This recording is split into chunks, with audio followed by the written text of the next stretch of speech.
ঢাকা চট্টগ্রাম মহাসড়কের কুমিল্লা অংশে বিভিন্ন বাহারি ফুলের সৌন্দর্য মন কাটছে পথচারীদের। এ নিয়ে বিস্তারিত জানাতে সরাসরি যুক্ত হচ্ছেন সহকর্মী হুমায়ুন কবির জীবন। জীবন, ফুলের শোভাবর্ধনের বিস্তারিত জানাবেন।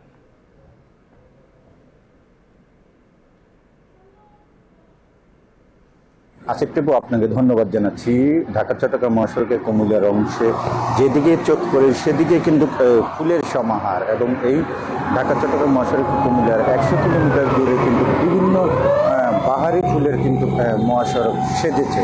এবং আমরা যেটি দেখেছি যে যারা এই মহাসড়ক দিয়ে পরিবহনের যাত্রী রয়েছেন তারা কিন্তু মহা খুশি, এবং বিভিন্ন রকমের হলুদ, লাল, নানা রকমের ফুল কিন্তু এই মহাসড়কের সৌন্দর্য বৃদ্ধি করেছে। আমরা দেখেছি যে কুমিল্লা, ফেনী এবং চট্টগ্রামের যে ফোর লাইন, এই ফোর লাইনের মাঝখানে যেই গাছগুলো রয়েছে সেখানে কিন্তু নানান জাতের আমরা দেখেছি, নানান প্রজাতির ফুলের সমাহারের সৌন্দর্য বৃদ্ধি পাচ্ছে, এবং এগুলি কিন্তু আসলে মানুষের মন কেড়ে নিতে। তো আমরা সড়ক ও জনপথ বিভাগের সাথে কথা বলেছিলাম, তারা বলছিলেন এই সৌন্দর্য বৃদ্ধির জন্য তারা আরও কিছু গাছ লাগাবেন যেন মহাসড়ক যেন নান্দনিক সাজে।